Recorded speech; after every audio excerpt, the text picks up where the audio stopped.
Olá, meu nome é Yogi. Eu vou tentar fazer o Upsolve aqui do Contest 5 de TEP que teve na quinta-feira. Então, eu vou tentar fazer até a questão H, então as 8 primeiras questões. Eu acho que considerando só conhecimento, a maioria das pessoas que estão fazendo a matéria conseguem fazer as questões, se tiverem, tempo suficiente e, assim, conseguirem codificar sem errar as coisas, né? Mas, assim, só por conteúdo, dá pra entender, sabe? Então, tá. Eu vou começar aqui pela primeira questão, vou tentar mostrar como é que eu pensei, como é que eu fiz. Obviamente, eu recomendo todo mundo ler primeiro, tentar ter alguma ideia antes de ver a solução. Mas aí, depois, mesmo se você já tiver conseguido feito, aí dá uma olhada na solução. Não acho que vai ser tão diferente do que vocês já... se vocês conseguiram do que o que vocês já fizeram. Acho que não vai ser tão diferente. Mas, sei lá, às vezes vale a pena, né? Então, vamos começar aqui. Então, tem aqui a Vásia quer visitar a Pétia, né? E ela também fala que sabe que o número do apartamento da Pétia é N. Além disso, tem apenas uma entrada na casa da Pétia e tem um negócio aqui de distribuição de apartamentos. O que ele fala? Ele fala que o primeiro andar só tem 2 apartamentos. Então, e os outros andares têm X apartamentos, né? Além disso, ele fala que os apartamentos são numerados começando do 1, no primeiro andar. Então, o primeiro andar tem apartamentos de número 1 e 2. E no segundo andar é de 3 até x mais 2, terceiro andar, assim por diante. Aí, o que ele quer como resposta, né? A gente quer achar o apartamento que a Pétia vive. E a gente pode assumir que o prédio é autossuficiente para caber todos os apartamentos. Então, tá. A gente tem T casos de teste independentes.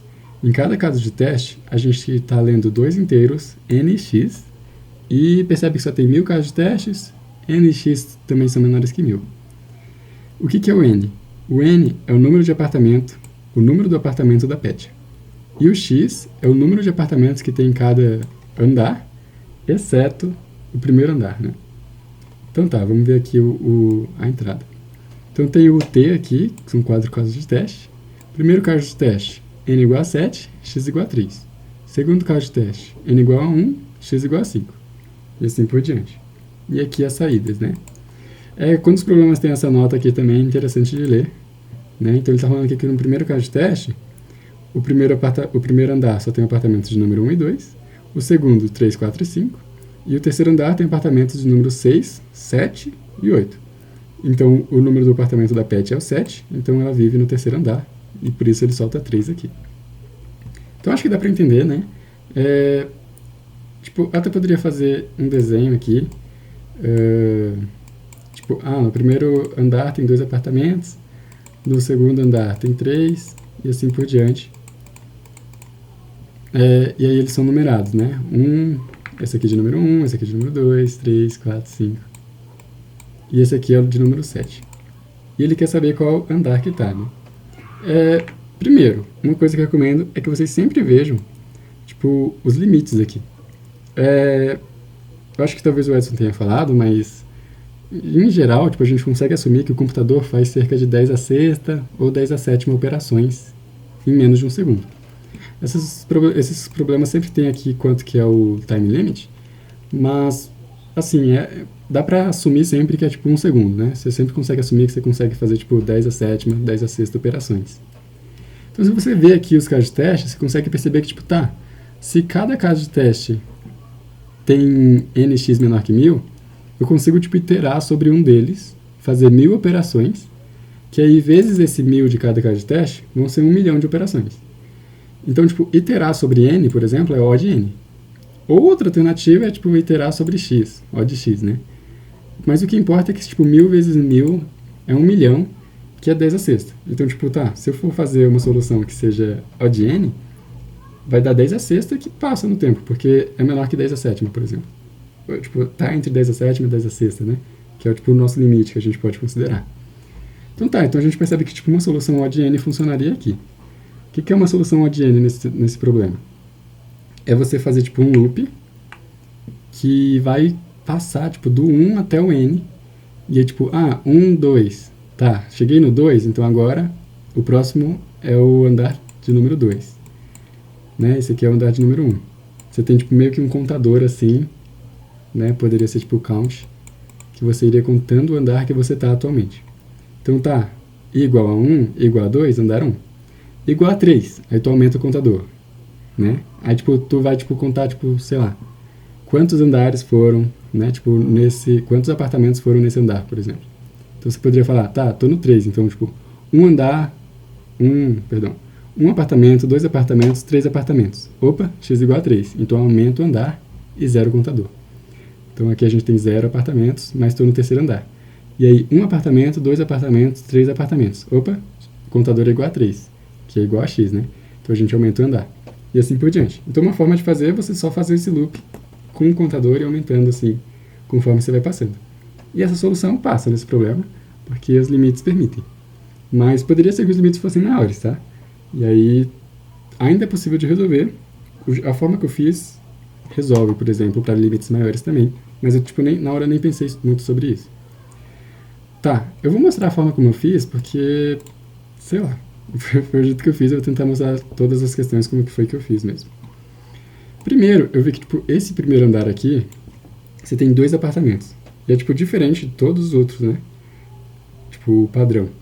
Então, eu meio que tratei separadamente. Como é que eu fiz isso? Eu fiz um if, e eu chequei, será que o n é menor ou igual a 2?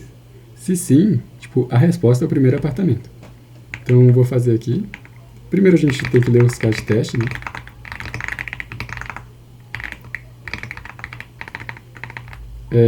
Esse loop aqui é para a gente passar por t casos de teste. E aqui a gente lê as duas variáveis que o problema traz, nx. Lembrando que n é o número do apartamento que a gente quer ir, e x é a quantidade de apartamentos que tem em cada andar. Então tá, como é que eu fiz? Eu fiz assim, se o n é menor ou igual a 2, significa que a gente está no primeiro andar. Beleza, já resolvi esse caso que é diferente. Agora ir para o restante, né? Ir para os outros casos. O que eu posso fazer? Aí o que eu pensei? Pensei o seguinte, tá, aqui, esses dois aqui já foram. E aí, então eu vou começar desse aqui, que é o de número 3. O que eu posso fazer? Eu posso simplesmente subtrair 3 de n. Você percebe que o n, ele é maior que 2, né? Nesse else. Porque todos os casos n menor ou igual a 2 está aqui. Então aqui, n é 3 ou mais. Então eu posso, tipo, subtrair 3 do n. E é como se, tipo, o número de todos os apartamentos mudassem, né? Então, como é que vai ficar? Vai ficar 0, 1, 2, 3, 4, 5 e assim por diante. Percebe que, então, n era igual a 7. A gente subtraiu 3 e virou 4. Aí, o que acontece? Essas contagens, geralmente começando de 0, sempre são melhores de você analisar, assim, para fazer operações, tipo, nesses problemas de programação competitiva. Por quê? Você percebe que, tipo, tá, então aqui os apartamentos do segundo andar é 0, 1, 2. Do terceiro andar é 3, 4, 5. E esse caso aqui do primeiro andar eu meio que já considerei, né? Aí o que eu posso fazer?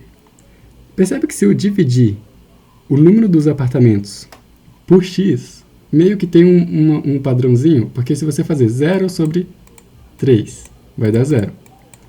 1 sobre 3, vai dar 0. 2 sobre 3, vai dar 0. E aí, bem aqui no 3 sobre 3, 3 sobre 3, vai dar 1.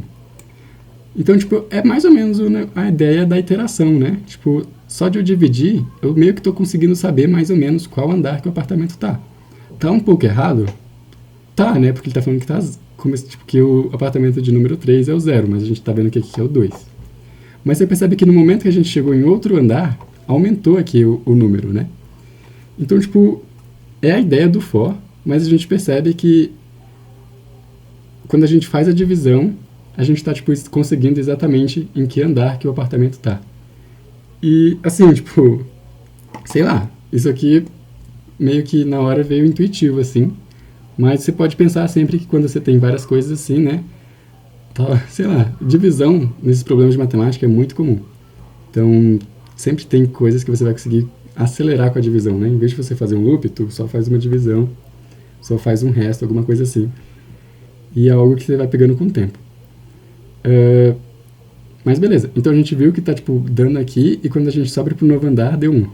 Então, tipo, basta eu somar 2 aqui nessa coisa que ele tá dando, que eu consigo a resposta do andar certo, né? Se eu somar 2. Então tá, então qual que é a resposta? É eu vim aqui, subtrair 3 de n, e aí eu posso dividir por x e printar n mais 2. Certo? Por quê?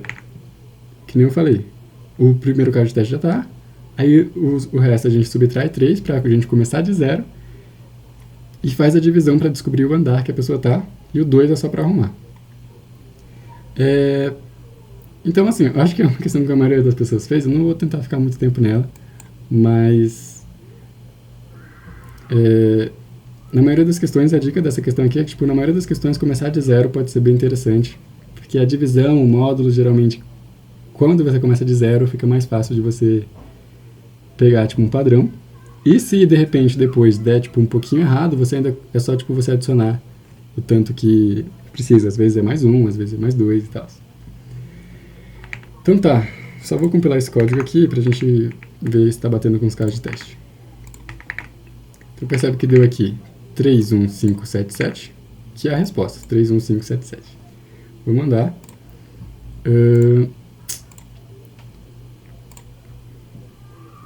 Mas, tipo, assim, eu não tô ficando muito tempo nela porque eu acho que a maioria das pessoas fez. Mas... tipo... essa coisa de, tipo, você tem isso aqui é tipo um grid, né? Você percebe que, tipo, isso aqui é tipo uma matriz. Sempre quando você tem uma matriz assim, você meio que consegue numerar os elementos, né? Acho que o Edson estava mostrando até alguns exemplos de problemas assim. Você consegue, tipo, numerar, e aí para você conseguir, tipo, a linha e a coluna, geralmente você consegue fazer com operações de matemática, né? Divisão, módulo, coisas assim. Vamos ver se ele vai jogar aqui. Beleza, então deu AC. Qualquer dúvida, se vocês tiverem, depois vocês perguntam pra mim. Vocês podem perguntar no Telegram, no WhatsApp mesmo. Mas beleza, então vamos aqui pra B. Outra coisa, só pra falar, a complexidade disso aqui é constante, né? Então, funcionaria com números, por exemplo, até 10 a 18, né? Tipo, não importa mais o n e o x. Eles podem ser quão grande eles forem, se a gente conseguir fazer essas operações aqui em tempo constante, é constante. Então tá, a B. A B ela é mais direta, ela fala que tem dois números aqui, n e k, e em um passo, ou a gente faz o seguinte, ou a gente diminui n por 1, ou a gente divide n por k, se n é divisível por k. E aí aqui ele dá um exemplo de n igual a 27, k igual a 3. Então 27 nesse caso aqui, 27... ele fez de alguma forma aqui. Ele fez tipo, de uma forma que não é ótima, né? Ele falou que a gente pode fazer um dos dois, aqui ele foi diminuindo por 1, diminuindo por 1, diminuindo por 1. Chegou num divisor de 3, e ele dividiu por 3, mas foi assim, tipo, operações aleatórias. Ele não fez a forma ótima. Mas ele quer aqui a menor quantidade de passos, então a gente tem que fazer uma forma ótima de alcançar o número 0 a partir do n com essas operações aqui. Então tá, aqui a gente também tem vários casos de teste, 100 casos de teste, e n e k são muito grandes, 10 a 18. Para quem não se lembra, ou às vezes não viu também, quais são os limites dos inteiros dos tipos do C++, né?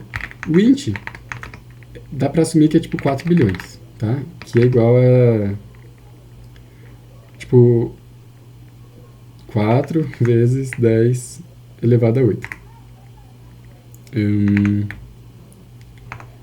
E o long?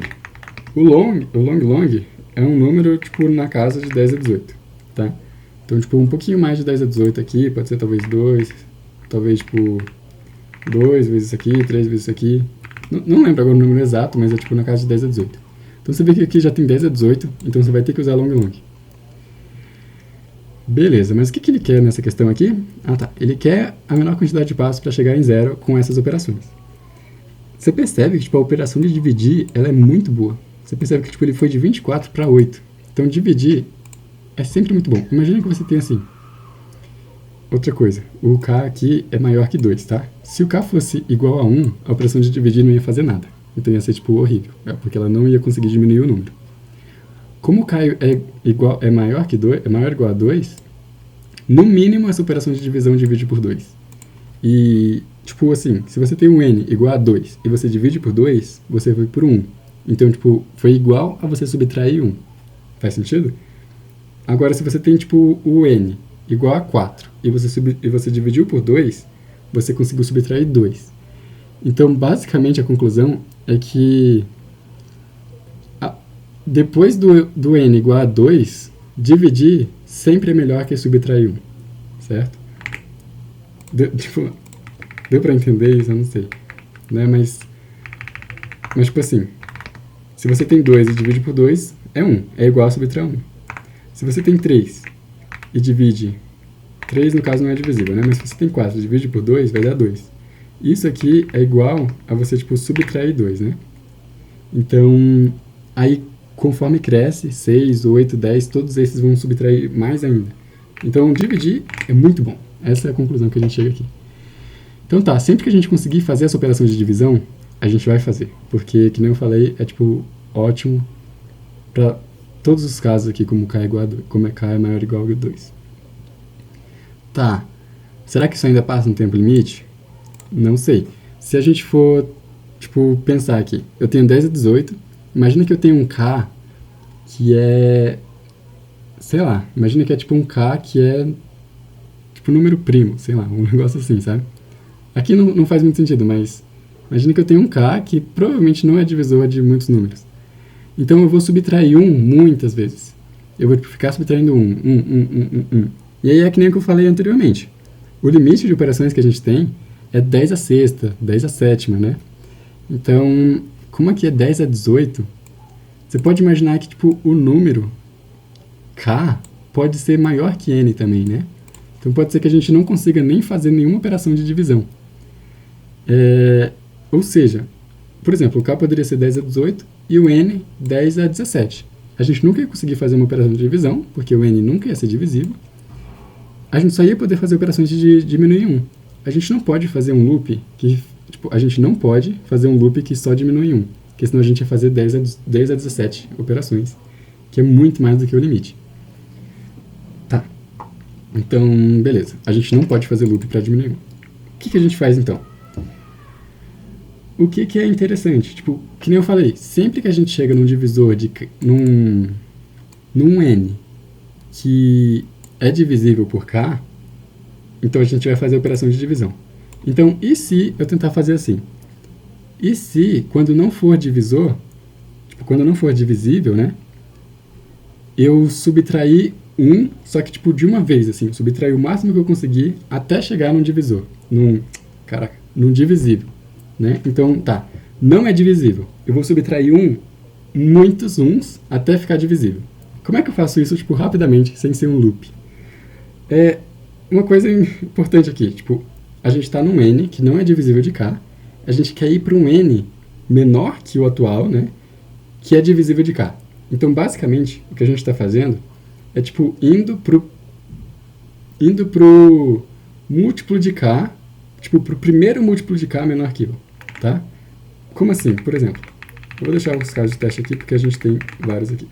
Imagina que eu tenho 100, n igual a 100, e x igual a 8. Coloca 9, vai. Coloca 8. Então, assim, o que a gente quer? A gente quer ir de 100. 100 não é divisível, né? É divisível? 25... Acho que não, né? Não é divisível, não. Caraca, pior que eu perdi aqui o QI. Tá, então não é divisível. Qual é o múltiplo de x mais próximo aqui, né? Nesse caso aqui, será que é 88? Não, não é. É o 96, né? Porque o 96 é menor que 100 e é múltiplo de 8. Então tá, então a gente quer ir do 100 para o 96. Só que sem subtrair 1 4 vezes, né? A gente quer ir, tipo, imediatamente. Como é que a gente pode fazer isso? Uma forma que eu vou mostrar aqui é geralmente como eu faço, né? Tipo, eu faço assim, eu pego o número que a gente tá, e aí eu divido pelo cara que a gente quer que seja múltiplo, e aí eu multiplico por x de novo. Por quê? O que que isso está fazendo? Isso aqui está fazendo uma divisão inteira por x. Então a gente vai conseguir, tipo, é como se fosse quantos x cabem em 100, né? Então tá, com 8 aqui, se eu faço 100 sobre 8, divisão inteira, vai dar 12, né? Que aqui deu 12,5, vai dar 12. Então beleza, o 12, o que que significa? É quantos x, quantos 8 cabem em 100. Beleza. Mas e se agora eu pegar esse 12 e multiplicar por 8? Tipo, você concorda que se cabem 12 oitos em x, então o menor, tipo, o próximo múltiplo de x menor que 100 vai ser exatamente se eu multiplicar aqui, sabe? Então, tipo, isso aqui vai dar 96, né? Eu não sei se eu consigo explicar direito, mas é porque, tipo, é uma operação bem simples, eu acho que dá pra pegar intuitivamente, né? Então, tipo, a gente vai fazer uma divisão inteira e vai fazer a multiplicação novamente pra gente pegar o múltiplo mais próximo, né?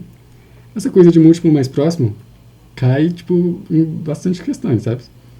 Às vezes não é, tipo, o menor múltiplo. Tipo, o múltiplo, às vezes, não é o múltiplo mais próximo para baixo. Pode ser para cima também, né? Como é que eu faria para cima aqui?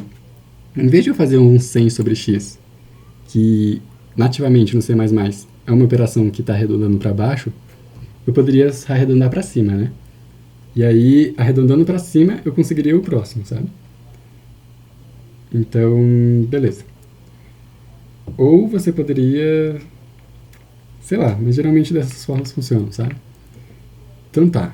Então é dessa forma que a gente consegue o múltiplo mais próximo. Por que eu tô falando isso? Porque, tipo, agora a gente consegue, então, passar de um n qualquer pro múltiplo mais próximo de k. Então esse número vai ser agora divisível por k, então a gente faz essa operação de dividir. E aí vai repetindo esse processo. Mas isso melhora muito a complexidade? Melhora, porque agora é como se, tipo, em uma operação eu sempre vou para essa operação de dividir aqui. E as operações de dividir, elas têm complexidade log, porque é basicamente assim que o log funciona, né? Tipo, você faz log de um número, é mais ou menos o quanto você consegue dividir ele até acabar, né? Porque, tipo, tem aquela história de que o log é igual a, tipo, a potência do número e tal, é tipo o x que a gente está procurando na potência do número e tal. Então, beleza. Então, se a gente está dividindo, mesmo que seja, tipo, por 2, o menor número possível, é um log de base 2, que já é, tipo, muito bom. Né? Tipo, para 10 a 18 aqui, log na base 2, é, tipo, 60, né? 64, sei lá. Então, 64 operações é muito rápido. Então tá, então dessa forma dá pra fazer. Foi exatamente como eu fiz. Vou mostrar aqui o código agora. Eu não sei se, tipo, deu pra entender essa questão de fazer a divisão, mas eu acho que talvez dê, né? Então tá, então a gente tem NK. Lembrando, é 10 a 18, né? Então eu não posso ler como int, tem que ler como long int. Eu já vou aproveitar aqui e vou fazer um define aqui. O que são esses defines? Esses defines aqui, você está basicamente como se você estivesse introduzindo uma nova funcionalidade no C++, né? Uma nova variável, um novo tipo. Então, eu estou falando aqui que o LL, na verdade, é o long, né? Então, eu nunca mais vou precisar escrever tipo long. É só eu colocar LL, que fica bem mais curto. E a gente pode basicamente usar em tudo. Tipo, não tem tantos problemas você usar long em tudo nesses problemas de programação competitiva, porque memória geralmente não é um problema. E o que importa mais é o tempo. Às vezes, se a tua questão está demorando muito, queria, tipo, alocar tanta memória assim, ela ia acabar falhando por tempo antes, assim. Então, tipo, a gente pode usar long em tudo já para não ter erro. Então tá, a gente lê NK, e agora a gente faz o que eu falei. Tipo, ainda é um loop enquanto esse n é diferente de zero. A gente pode fazer assim porque o C++ considera sempre que a condição aqui é diferente de zero. Então, enquanto n, o que a gente faz? Se o n for divisível por k, essa operação aqui de módulo é o resto, né? É a operação de resto. Então, se o resto por k for 0, significa que ele é divisível por k. Então tá, se for divisível, eu vou dividir. Se não for divisível, eu vou fazer... eu apaguei aqui, né? Mas eu vou para o próximo múltiplo. Como é que eu faço? O próximo múltiplo, qual que é o próximo múltiplo? É n sobre k vezes k, tá? Então, beleza. Então, eu estou indo para o próximo múltiplo. Mas o que ele quer aqui, na verdade? Ele quer quantos passos, né? Que eu dei. Mas o passo que a gente tem não é fazer essa divisão, né? É você fazer a subtração por 1. Quanto será que mudou aqui? Uma forma fácil de fazer isso aqui, na verdade, é guardar isso aqui numa outra variável, que eu vou chamar de próximo n. E aí eu também vou precisar aqui de uma variável para guardar a resposta. Então tá, nessa operação aqui primeiro. Se eu divido por k, eu gastei uma operação. Porque fazer uma divisão é uma operação, né? Custa 1. Mas se eu estou fazendo isso aqui, eu estou fazendo um monte de operações de subtração, na verdade, né? Quantas operações? Exatamente essa subtração aqui. Porque eu estou indo do n para o próximo n, né? O próximo n é menor que n. Se eu fazer essa subtração, vai dar tipo, exatamente quantas operações de menos 1 eu precisei fazer, né? Mas além disso, a gente tem que falar aqui que o n agora é o próximo n. Então, beleza. Dessa forma aqui, com esse loop, ele vai rodar até o n chegar em 0 e vai guardar aqui quantos passos a gente deu. Então tá, a parte crítica desse problema é isso aqui. Se vocês não tiverem entendido, tipo, acho que dá pra procurar assim na internet, qualquer lugar assim, pra você tipo, entender direitinho como isso funciona, mas ou só fazer no papel e ver como é que tá funcionando. Lembrando que isso aqui é uma divisão inteira e o C++ ele vai fazer essa operação primeiro, depois essa multiplicação, tá? Se você quiser se sentir bem seguro, tu pode até pôr um parênteses aqui, né? Mas não precisa, porque nessa ordem aqui funciona certinho. Mas eu recomendo você pôr parênteses assim, só pra não errar, né? Tipo, se você estiver desacostumado.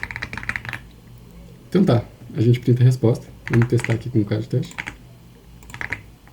Então deu aqui 8 e 19, que é o que a gente precisa.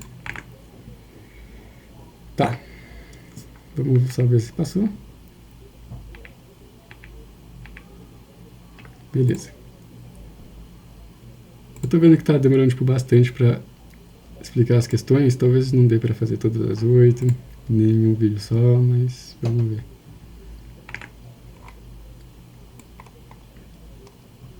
Então, beleza.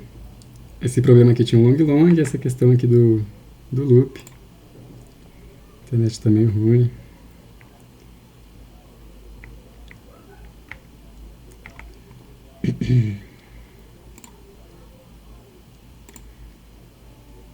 Vamos para C. Essa questão aqui já não é tão trivial assim, né? Se você não lembrar do long, também não saber isso aqui também pode ser um pouco complicado de te deduzir na hora. Então, o pessoal pode ter travado nela. Essa questão C aqui também é um pouco complicada, assim, para quem não viu questões parecidas. Mas beleza, vamos tentar ver ela aqui. Então ele fala aqui que tem essa várzea de novo, que vive, né, numa construção redonda, né, sei lá. Ele fala aqui que tem várias entradas de 1 até n, e a entrada de n e 1 é adjacente, né. É melhor ver aqui o desenho. Aqui a gente vê que o n é igual a 6, e tem então tipo as entradas aqui, 1, 2, 3, 4, 5, 6. Então é tipo um círculo, e tem várias entradas aqui nesse círculo, né, como se fosse um muro. E ele fala aqui que ela decidiu andar no jardim, ela vive na entrada A, e ela decidiu andar em volta, né, desse lugar aqui. E beleza. Ele também fala aqui que tipo, ele vai se mover em volta da casa B entradas na direção dos números crescentes, tá? Então nos números positivos, né? Então, beleza. Além disso, ele fala que o n, tipo, depois da entrada de número n, tem a entrada de número 1, porque é um círculo, e se o p for negativo, é a mesma coisa que, tipo, andar pro outro lado, né? Andar pros números, tipo, decrescendo. E aí, depois do 1, vem o n. Então tá, então, tipo, se for positivo, ela vai andar nessa direção, e aí quando chega aqui no 6, ela volta pro 1. Se for negativo, ela vai andar nessa direção, quando chega aqui no 1, ela vai pro 6. Basicamente isso. Aí tem um desenho aqui, explica e tal. Então, a gente quer determinar qual é o número da entrada que essa pessoa vai ficar depois dela terminar de andar, né? Então, bora ver aqui a entrada. Então, tem 3 números, N, A, B. N é o número de entradas nesse lugar. Além disso, o A é o número da entrada dela, né? Onde, tipo, é como se fosse onde ela começa. E o B é o quanto que ela vai andar, certo? Então tá, então tipo, vai ter um N aqui, que são quantas entradas tem. O A é onde ela começa, por exemplo, o 2 aqui. E o B é quanto que ela vai andar. Se o B for negativo, ela está andando para esse lado, nessa direção. Se for positivo, na outra direção. Primeiro, quem já fez, tipo, talvez matemática discreta, veja que tipo, isso aqui é muito parecido com o que a gente vê de operações modulares, né? Tipo, um exemplo bem clássico é você mostrar um anel assim, ou um relógio, coisas assim, né? Então, tipo, já tem um gostinho aqui que vai ter alguma coisa com operação modular. Mas o que ele quer? Ele quer um inteiro K, que o número de entrada, que vai ser, tipo, aonde ela vai parar depois de caminhar. Então, um exemplo aqui, esse 6, 2, menos 5 é exatamente o da imagem. Então tá, como é que eu fiz esse problema aqui? Primeiro a gente lê os casos de teste, a entrada. Não tem múltiplos casos de teste. E aí o que eu fiz? Uma coisa, que nem eu falei no problema passado. É sempre melhor a gente tentar começar do zero. Porque as coisas funcionam melhor com zero. Tipo, operação modular... Tipo, a operação modular é assim, né? Tipo, quando você chega no... Por exemplo, imagina que o seu módulo é 10. Quando você está lá fazendo 1, 2, 3, 4, 5, 6, 7, 8, 9, 10, aí ele vai tirar o módulo e esse 10 vai voltar para o zero, né? Então, a operação modular, ela sempre volta para o zero. Então, se a gente começar aqui do zero, a gente consegue usar operações modulares sem fazer, tipo, muitas firulas, assim, sem ter que ficar subtraindo 1, adicionando 1, fazer algum if, alguma coisa assim. Apesar disso, os números aqui são bem pequenos. Então você poderia fazer tipo um loop e ir fazendo tipo um tratamento aí, né? Cheguei no 7, na verdade é o 1, porque não tem 7. Cheguei no 0, na verdade é o 6, porque não tem 0. Dá pra fazer e passa nesse caso aqui, porque são pouquíssimas operações. Mas a forma como eu fiz foi com operação modular. Então o que eu fiz primeiro? O N a gente não mexe, é o número de casas que tem. O A é onde a gente começa. Eu vou subtrair 1 do A, porque aí como se tipo, a gente começasse do zero, né? Como se aqui fosse 0, 1, 2, 3, 4, 5. O B é o quanto que a gente andou, né? Tipo, quanto que a gente andou. A gente também não mexe, porque é só uma distância, né? Não mexemos na distância. Tá, aqui ele fala que tipo, pode ser negativo. O que a gente faz, então? O jeito que eu fiz foi assim. A gente quer saber onde a gente vai parar, né? Então eu vou colocar aqui resposta. Então tá, então a gente começa no A, a gente vai andar B, pode ser só somar, tá? Não importa se o B é negativo ou positivo, a gente está tipo andando B. E agora a gente vai tirar módulo N. E tá, o que isso significa? Significa que tipo, a gente estava no A e a gente adicionou B. Então a gente vai tipo, andar um montão para o lado positivo, ou a gente vai subtrair um montão para o lado negativo.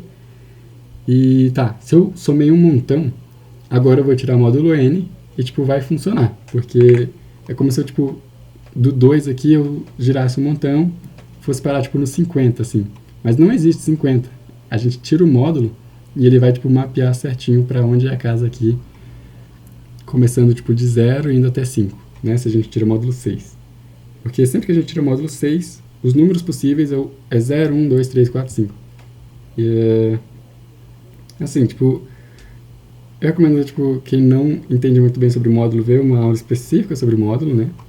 Mas quando você pega essa noção que, tipo, você pode fazer as operações sem se importar muito e depois tira o módulo que vai funcionar, né?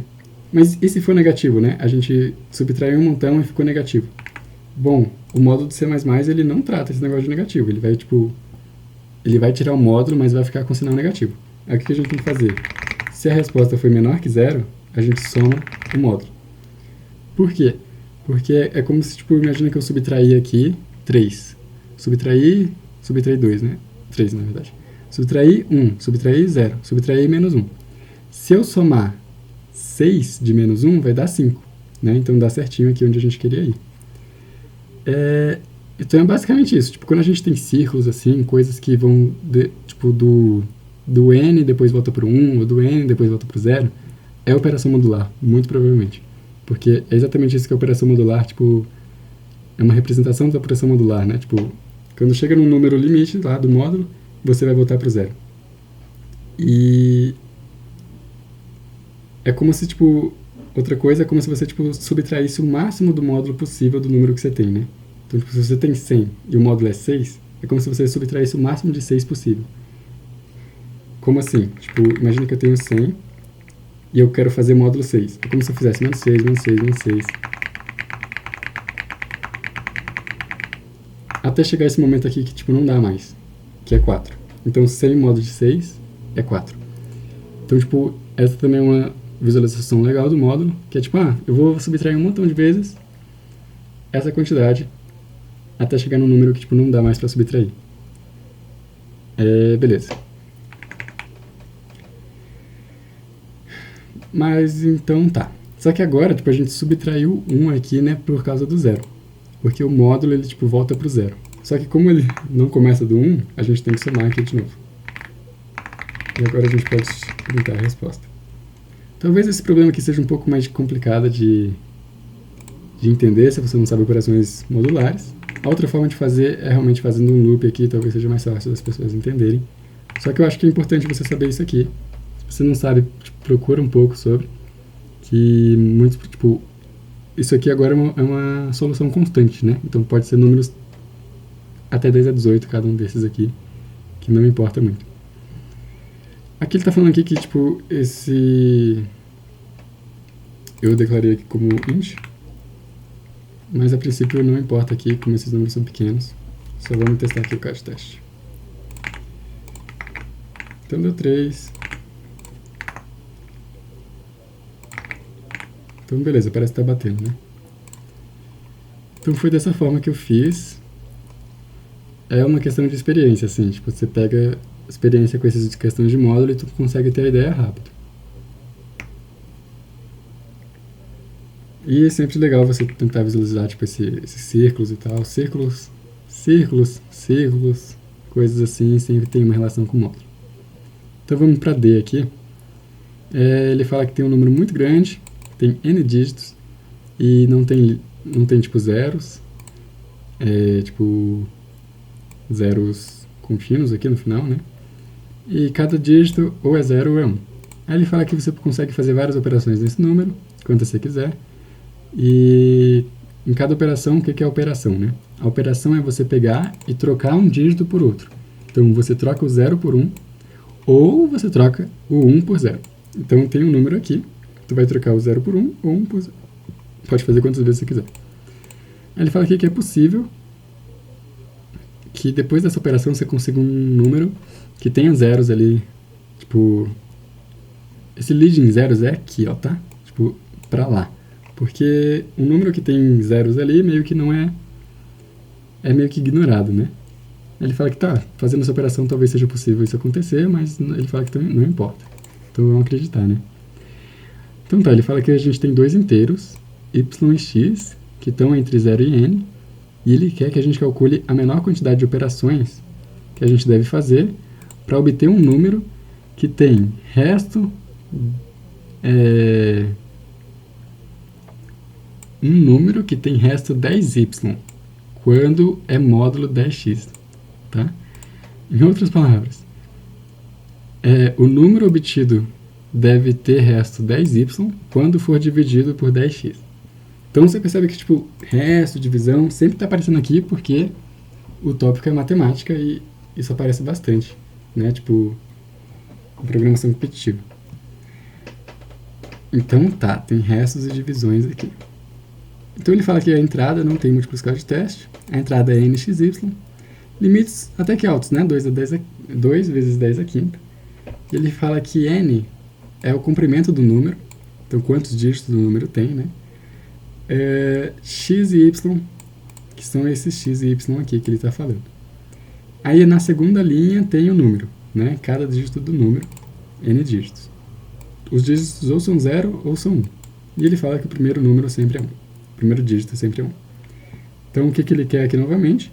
Ele quer um inteiro, que é a menor quantidade de operações que a gente deve fazer para obter esse número que tem esse resto, esse módulo que ele falou. Então ele quer resto 10y módulo 10x. Tá. Como que a gente pode fazer esse problema? Primeiro, vamos pensar no seguinte. Vamos pensar nesse caso de teste aqui.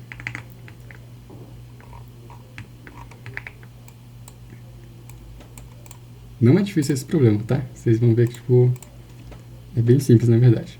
Então a gente tem x igual a 5 e y igual a 2. Outro detalhe, ele fala aqui que x é sempre maior que y. Tá, além disso ele fala isso aqui, né? Deixa eu pegar isso aqui na verdade. Ele fala que ele quer 10y módulo 10x. O que significa módulo 10 elevado a x, tá? Nesse tipo de número aqui. Apesar de parecer um número binário, não é em base binária, tá? Em base decimal. Ele fala aqui em algum lugar aqui. Decimal. Só para vocês não se confundirem. Então isso aqui, na verdade, é tipo um número... Dá pra ver aqui? É 11 bilhões, 10 milhões, 100 mil, 101. Né? Então dá até pra pôr tipo, uns pontinhos aqui se a gente quiser. Mas basicamente tá. Então 10 elevado a x. Quanto que é 10 elevado a x? É 10 elevado a quinta. Quanto que é esse número? É tipo 100 mil. O que acontece quando a gente tira módulo 100 mil? Primeiro, o que acontece quando a gente divide por 100 mil? A vírgula está aqui. Se eu dividir por 100 mil, ela vai andar 5 vezes. 1, 2, 3, 4, 5. Então, tipo, se eu fazer a divisão inteira por 100 mil, vai me dar esse cara aqui e um monte de zero aqui, né?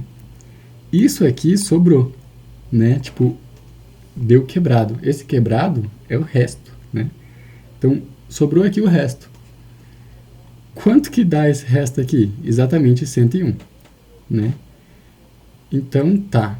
Mas aí o que ele quer? Ele quer que a gente altere esse número de forma que quando a gente fazer essa divisão, né, sobrar essa parte aqui da vírgula, que é o resto, essa parte aqui seja igual a 10 elevado a y. Quanto que é 10 elevado a y aqui? 100.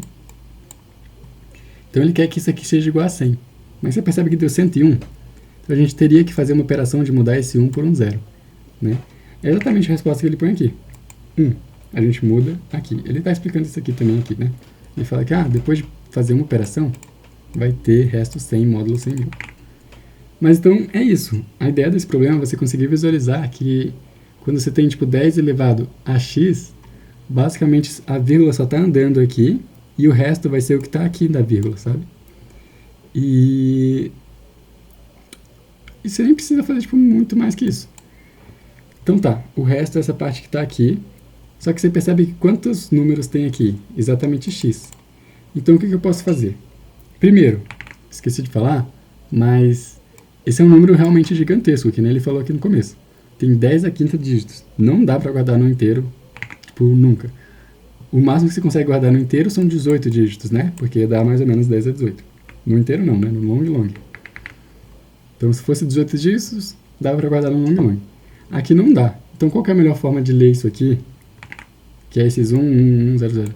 A melhor forma é ler como uma string, tá? Porque você vai ler exatamente como está aqui. E aí o que acontece? Esse finalzinho aqui tem x dígitos, né? E sempre vai ser assim, sempre que você faz uma divisão por 10, a vírgula anda certinho aqui, tantos dígitos. Então tá, esse finalzinho aqui tem x dígitos. Então isso aqui que sobrou aqui, tipo, essa parte não importa, porque é como se ela sumisse na divisão, sabe? Então, para o módulo, só o que importa é o que não sumiu na divisão, é a parte da vírgula.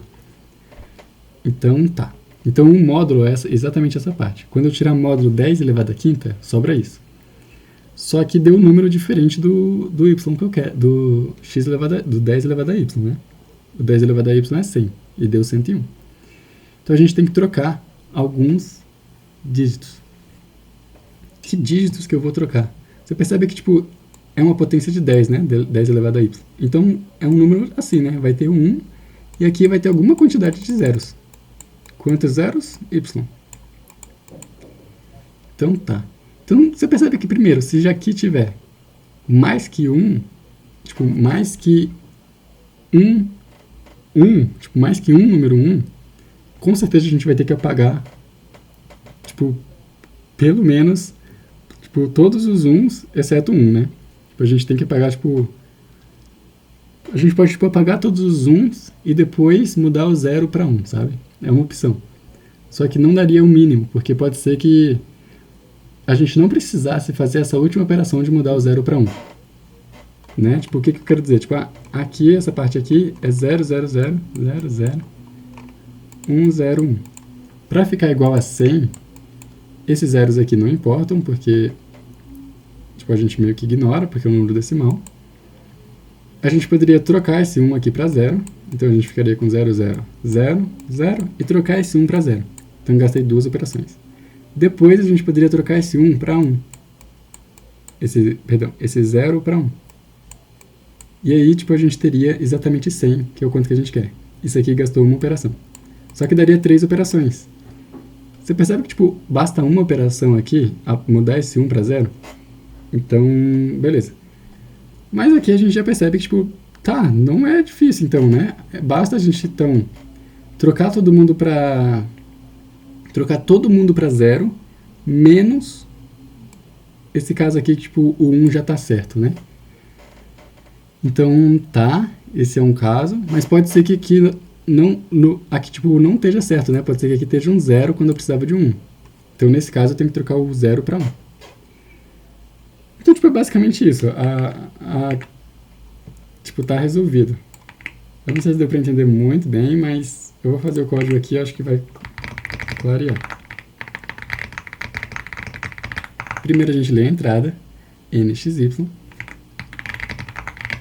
leio o número como uma string, e agora eu vou fazer um for que vai começar do último dígito. Qual que é o último dígito dessa string, o último caractere dessa string? É o caractere no índice n-1. Beleza. Eu vou até quando? E enquanto i for maior ou igual, eu estou fazendo aqui um for decrescente, tá? Enquanto i for maior ou igual que n menos x, né?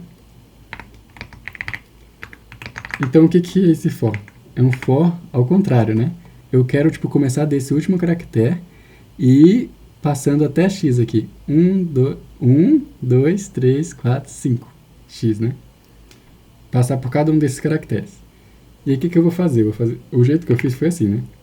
Eu fiz um computador e se o SI for dígito 1, né? Opa, encontrei o dígito 1. Então, eu vou trocar para 0. Eu não preciso escrever, tipo, SI igual a 0, tá? Porque não importa. Poderia até escrever, mas aqui eu só falo que, tá, gastei uma operação para trocar esse dígito. Se for 0, eu não faço nada, eu deixo como 0. Depois que eu fiz isso, beleza, é como se eu tivesse, tipo, já feito, tipo, essas operações aqui, né? Essas duas operações, transformei tudo em 0 na parte aqui do, tipo, do x. Agora eu preciso ligar, tipo, mudar esse número aqui na posição. Que posição é essa? É tipo y a partir daqui, né? Tipo 1, 2. Então é y ao contrário, né? Tipo a partir de trás. Então, tá. Se aqui esse índice é n-1, o índice, tipo esse aqui é n-2 e n-3. Então, na verdade, é como se fosse n menos 2 menos 1, onde 2 é y, né? Então, tipo, uma forma de sempre pegar tipo, os índices a partir do final é exatamente essa. Tipo, índice, a gente faz primeiro n menos 1 e subtrai a quantidade que você quer. Ou n menos y menos 1, né? Tanto faz. Então tá, esse índice aqui é exatamente onde deveria ser 1, porque é 10 elevado a y. Nessa posição deveria ser 1. Mas eu meio que apaguei aqui, né? Eu falei, não, vai ser 0.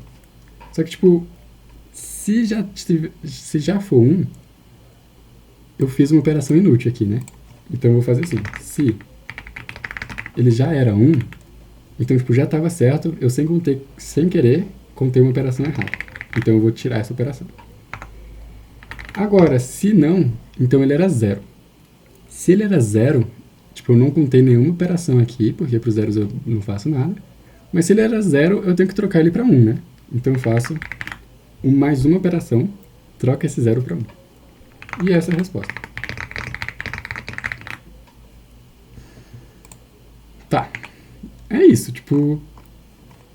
Um pouco difícil, né, você entender aqui essa questão do módulo 10 elevado a tantos, mas... É basicamente isso. Você percebe que, tipo, se tiver 1, então tá errado, porque só pode ter 1, 1, e é exatamente na posição y aqui a partir de trás. Mas pode ser que já esteja certo, e aí você não precisa fazer a operação. Certo? Vamos testar com casos. Então deu uma operação. 3 operações. Mandar.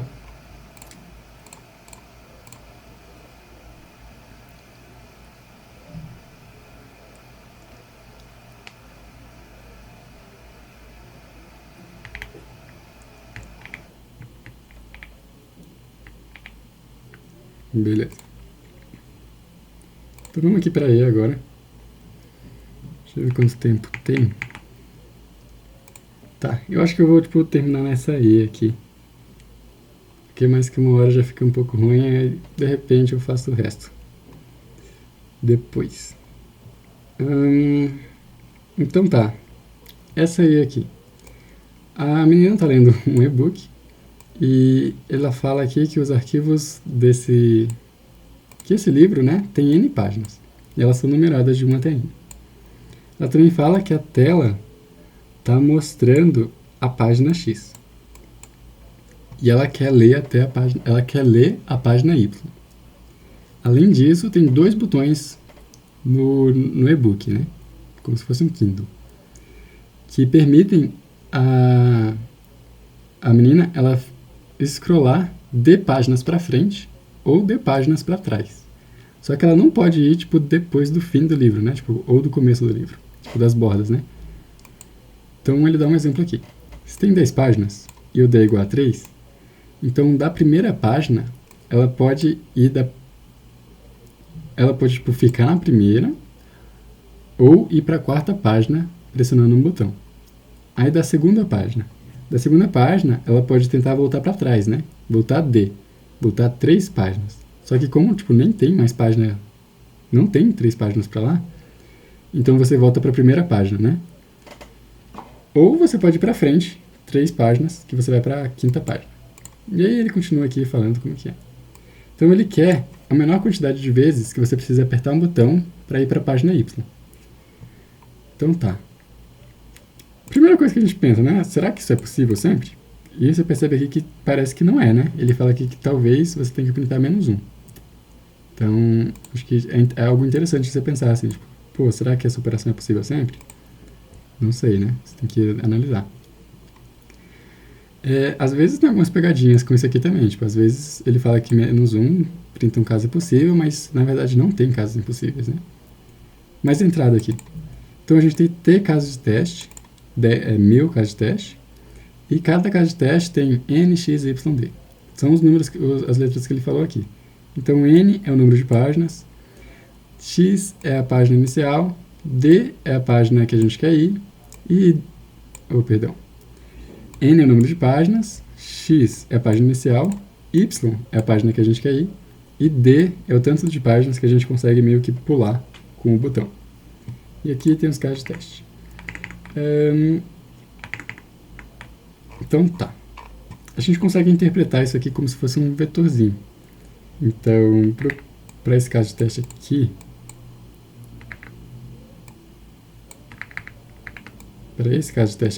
N é igual a 10. Então a gente tem tipo 10 posições.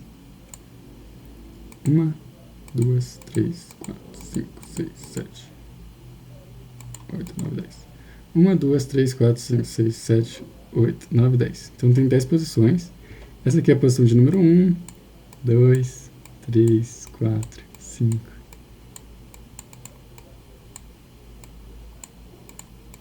Certo? Além disso, a gente começa no X. Página 4. A gente quer ir para o 5. E a gente consegue fazer pulos de tamanho 2. Então tá. Você percebe que se eu dar um pulo de tamanho 2 aqui, tipo, eu não consigo ir pro 5? E mesmo se eu tentar voltar também não funciona, né? Qual que é a solução para isso aqui? Você tem que, tipo, vir pra cá. Perdão, um pulo de tamanho 2. Vim pra cá. E agora tentar dar outro pulo de tamanho 2. Tu vai, tipo, parar aqui na barreira e vai voltar pro 1. Agora que você tá no 1, tu pode dar um pulo de tamanho 2 e dar outro pulo de tamanho 2. E tu chega no 5. Então, quantos pulos foram esses? Foram, tipo, 1, 2, 3, 4. Vamos ver a saída lá? É exatamente 4. Então, ele explica aqui como é que é esse caso de teste. Então, é isso. Tipo, você consegue dar esses pulos, só que quando você chega, tipo, no limite ali, você vai ser travado aqui no... Tipo, nessa parte aqui, ou no começo, ou no final. Então, como é que a gente pode resolver esse problema? Eu meio que separei em 3 casos, assim. Porque, imagina assim, talvez você consiga dar um pulo.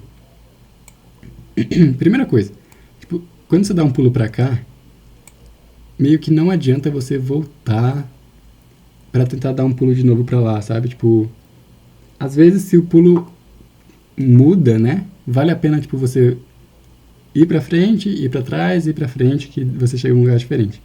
Como nesse caso aqui o pulo é constante, então, tipo, não vale a pena eu voltar. Então, eu posso só ir pra frente, e aí eu vejo aqui que, tipo, eu não consigo passar no 5, porque eu só consigo passar nesses caras aqui. Então, a primeira coisa que eu fiz é, tipo, será que eu consigo chegar no lugar desejado sem ter que tocar aqui no primeiro cara, nem no último, né? Seria, tipo, o caso que o pulo é 1. Porque aí eu consigo dar um pulo aqui e eu chego, sabe? Então, beleza. Vamos tentar fazer isso primeiro. Acho que eu vou explicar tudo já, né? Então tá. Então a primeira coisa que a gente vai fazer é tentar ver isso aqui. Como é que a gente pode tentar fazer isso? Primeiro a gente calcula a distância entre o cara que a gente está e o cara que a gente quer ir. Então nesse caso aqui, a distância é um pulo. Você concorda que, tipo, se essa distância for divisível pelo tamanho do pulo, então a gente consegue ir? Porque se a gente fazer, tipo, 6 menos 4, a distância é 2. Ou seja, a gente precisa de um pulo de tamanho 2. Mas se a gente fazer, tipo, 8 menos 4, a distância é 4. É divisível por 2, então a gente consegue fazer 2 pulos de tamanho 2. Né? Então sempre que a distância for divisível pelo tamanho do nosso pulo, a gente consegue ir.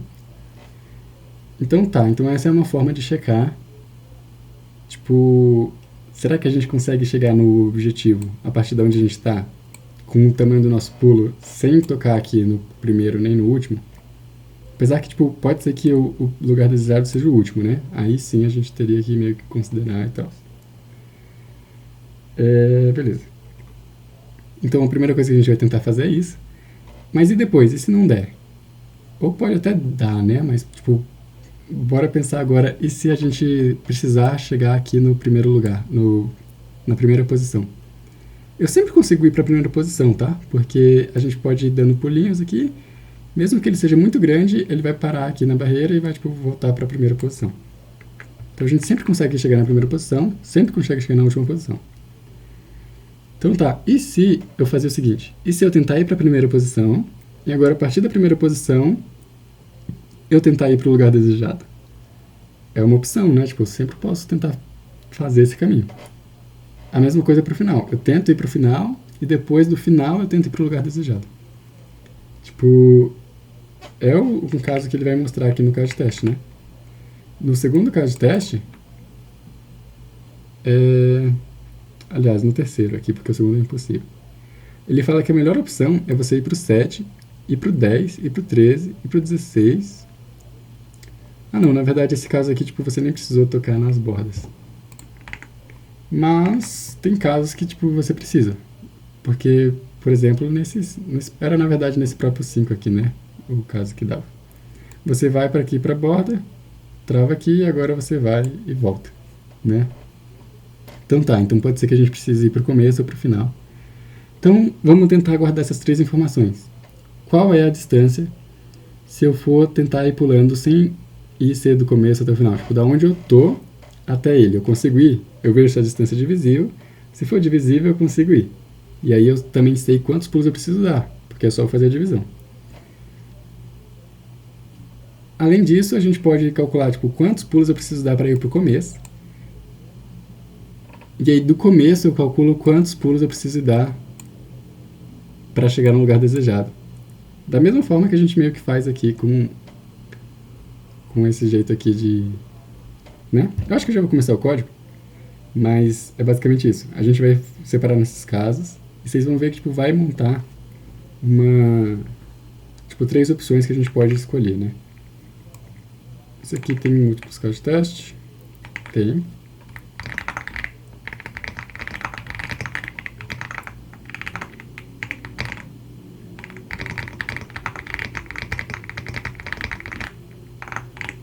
Certo, então eu li aqui os caras. Percebe que é 10 a nona, então tipo, é um valor alto.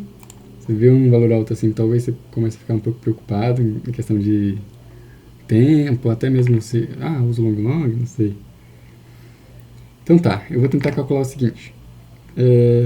Distância.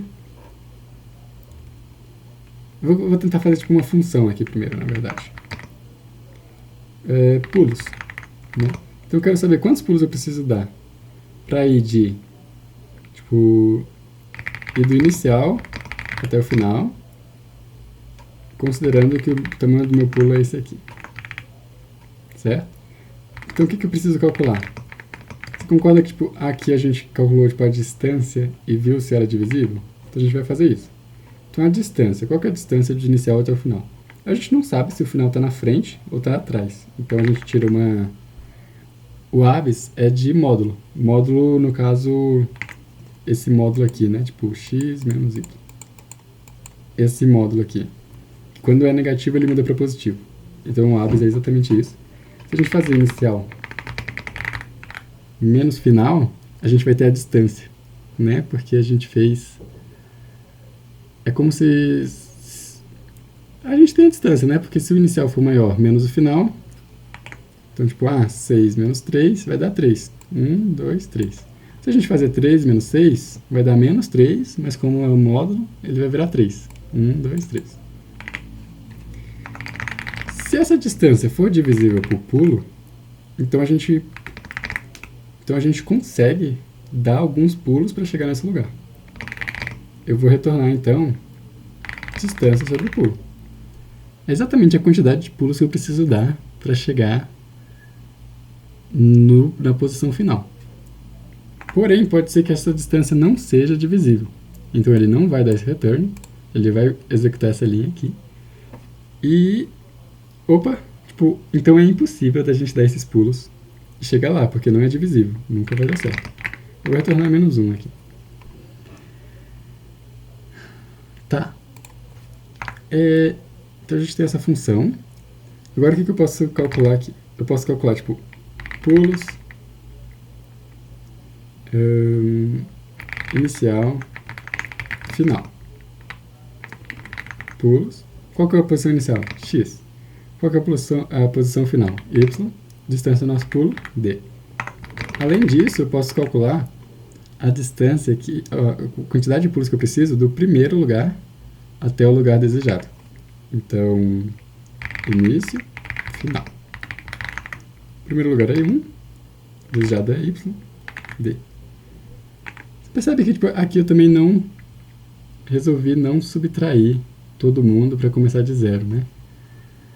Talvez seja interessante, mas pelo que eu me lembro, eu acho que eu não fiz.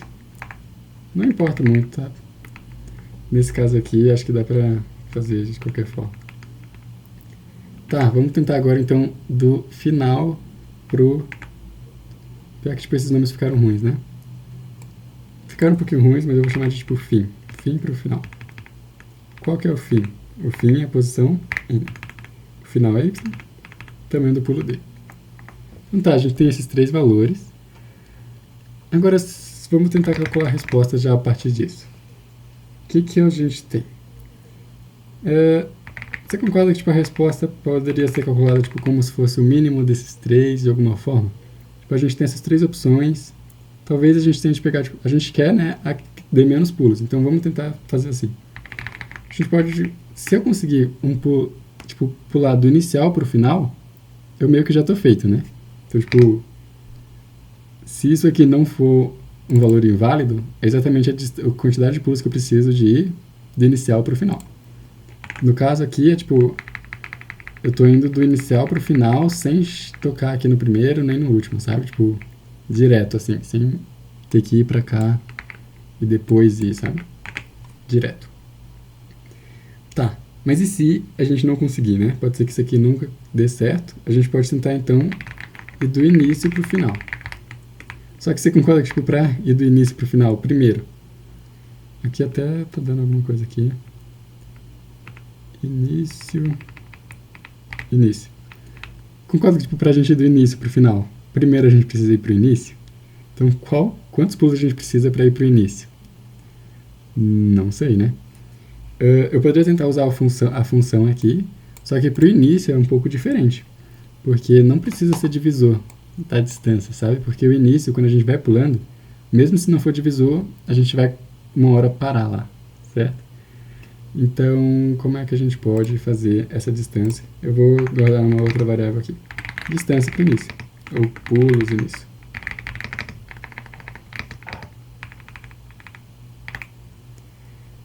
Como é que a gente pode fazer isso? Primeiro, a gente começa na posição X, a gente quer ir para a posição 1, para a posição do número 1, dando pulo de tamanho D, né? E se eu tentar dividir? Se eu dividir, o que acontece? Imagina que eu estou aqui na posição 4, eu divido 4 por 2. Isso quer dizer que, tipo, se eu vim aqui do começo, como se fosse, tipo, do zero, na real, né? Se eu começasse do zero aqui, e eu desse 2 pulos, eu ia chegar no 4. Então, quando eu divido, é, tipo, a quantidade de pulos que eu preciso para chegar no zero.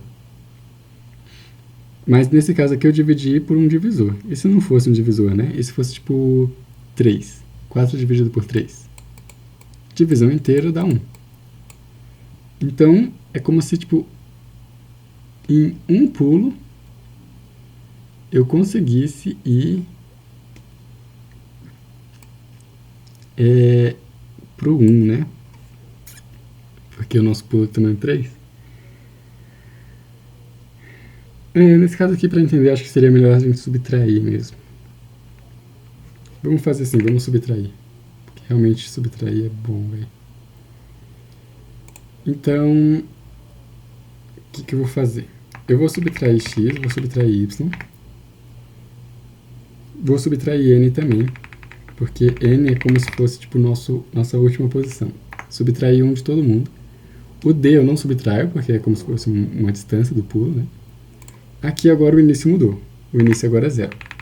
O final é n menos 1. Aliás, é n, né? Porque a gente já subtraiu aqui. Beleza. Então, agora quando a gente faz essa divisão aqui de c sobre d, como a gente, tipo... Agora é como se a gente tivesse, tipo, 0, 1, 2, 3, 4 e tal. Se eu dividir 3 por 2, ele vai dar 1. Significa que ele vai para a posição de número 1. Se eu dividir 3 por 3, ele vai dar 1. Significa tipo, que um pulo... Pior que agora eu me confundi aqui, velho. Não ficou muito bom desse jeito aqui. Deixa eu ver como é que dá pra explicar isso aqui melhor.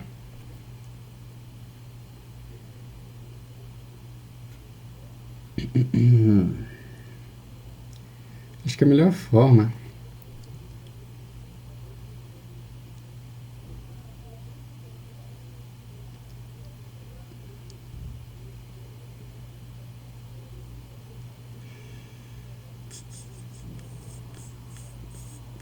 Acho que a melhor forma é a gente ficar vendo as distâncias de novo, né?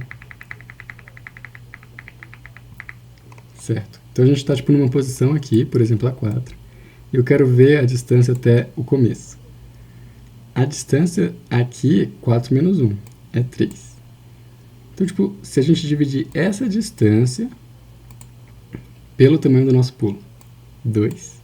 Nesse caso aqui dá 1. Quer dizer que, tipo, com um pulo, nesse caso aqui, tipo, dá 1,5, né? Tipo, sobra alguma coisa. Então a gente precisaria de, tipo, mais de um pulo para chegar na posição 1.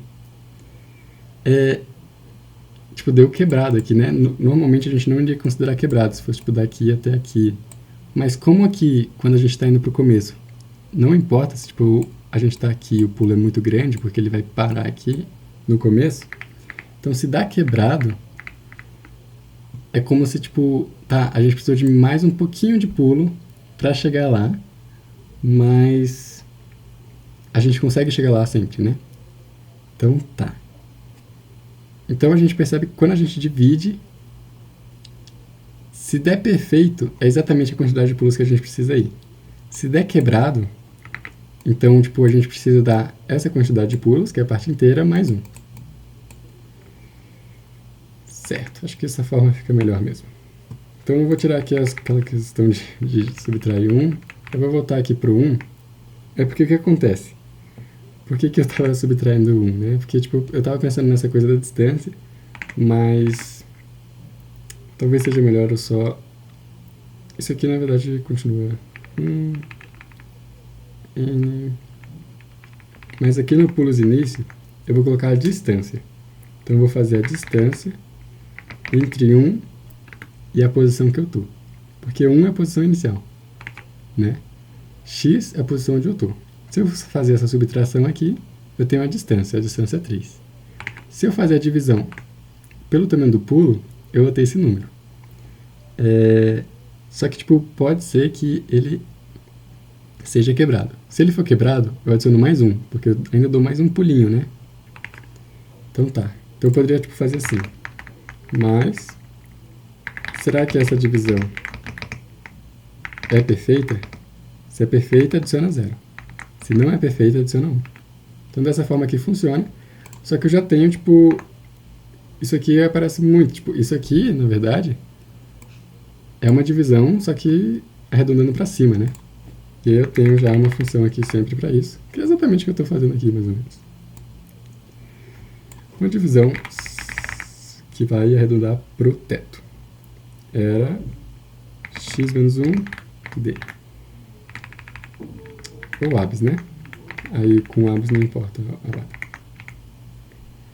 Tá, então dessa forma dá para ver quantos pulos para o início. Vamos tentar fazer também para o fim.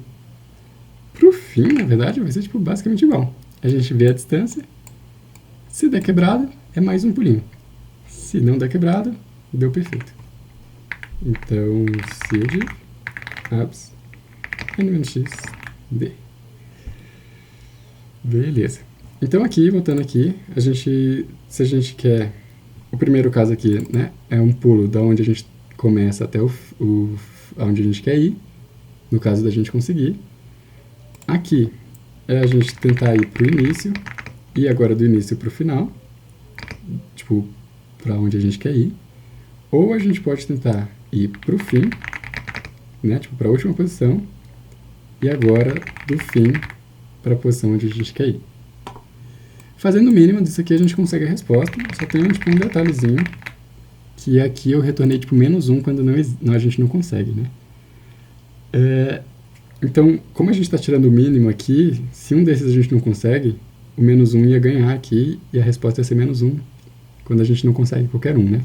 Então é melhor a gente mudar isso aqui para um número bem grande.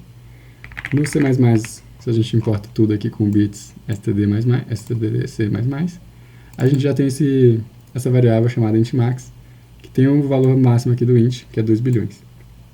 Acho até que eu falei tipo, que era 4 bilhões no programa passado, mas é só se fosse tipo, sem sinal, né?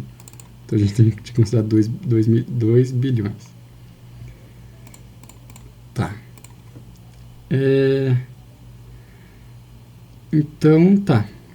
A gente mudou aqui para intmax. Então, quando for impossível, ele vai retornar tipo, um número muito grande. Mas será que não tem um caso que todos são impossíveis? Na verdade, não. Porque eu acho que eu falei alguma hora, mas a gente sempre consegue. Ah, não, perdão, tem sim. Tipo, pode ser que todos sejam impossíveis. Então a gente tem que checar aqui. Se a resposta for, tipo, muito grande, todos deram impossível. Então agora sim a gente vai printar menos 1. Se não, a gente printa a resposta que a gente conseguiu. Essa é a resposta. Vamos testar rápido. Acho que já vai finalizar aqui. Então 4 menos 1, 5.